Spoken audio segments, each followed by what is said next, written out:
It started with two radio DJs and a lighthearted prank call to the London hospital where the pregnant Duchess Kate was recovering from acute morning sickness. But today, that hoax took a tragic and unexpected turn when the nurse who picked up the call was found dead under mysterious circumstances. ABC's David Wright brings us this look at the dark side of practical jokes. Hello, good morning, King Edward VII Hospital. Oh, hello there. Could I please speak to Kate, please, my granddaughter? Oh, yes, just hold on, ma'am. Thank you. As this prank phone call by two Australian DJs went viral around the world, if this has worked, it's the easiest prank call we've ever made. One can only imagine that the nurse who put the call through must have been mortified. It is with deep sadness that I can confirm the tragic death of a member of our nursing staff, Jacinta Saldana. Everyone is shocked by the loss of a much-loved and valued colleague. Today, the Duke and Duchess of Cambridge echoed that sentiment. Their Royal Highnesses were looked after so wonderfully well at all times, said a statement from St. James Palace. Their thoughts and prayers are with Jacinta Saldana's family, friends, and colleagues at this very sad time. Hello, I'm just after my granddaughter Kate. I want to see how her little tummy bug is going. Suddenly, that practical joke at the expense of Kate's caregivers. When is a good time to come and visit her? Because I'm the Queen, so I need a lift down there. Doesn't seem all that funny anymore. Clearly, the DJs who were involved in it never could have anticipated that this would happen. I don't think they even thought they would be successful. Today, for the Australian DJs who made the call, major backlash. Their station had already apologized for the prank Wednesday. But today, the station's Facebook page got bombarded with outraged messages, some saying they have blood on their hands. Twitter and YouTube have helped make this a golden age for practical jokes, amplifying humor to a worldwide audience. One example currently making the rounds is this Brazilian TV footage, showing people trapped all alone in a broken elevator, only to find they've been joined by a spooky companion.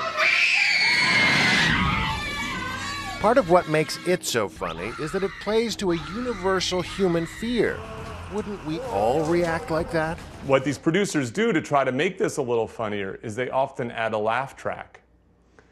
So the laugh track, the people laughing in the background, sort of signals that this potentially bad situation, this potentially mean thing, is actually okay and hence funny. Without laugh track, it's oftentimes hard to delight in the misery of others.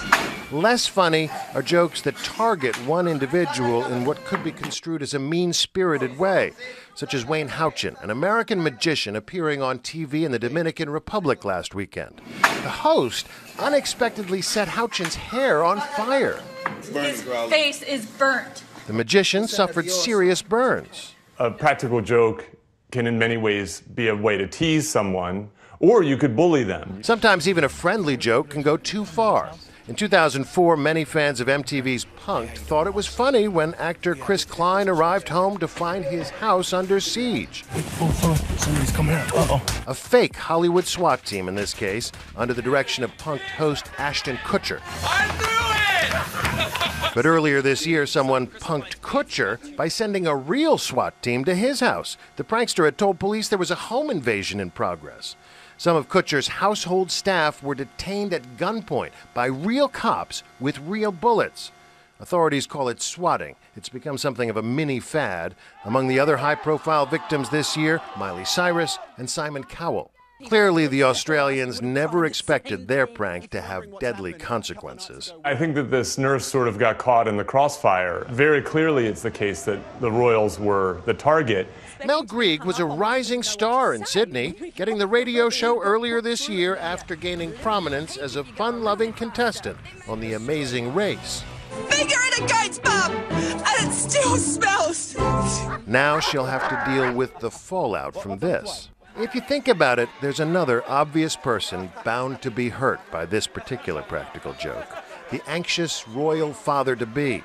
His mother will never know his children because she was hounded by the press. Now more frivolous attention. I am the Queen. Bow for me. Bow for me. And tragically, another life lost. I'm David Wright for Nightline in Los Angeles.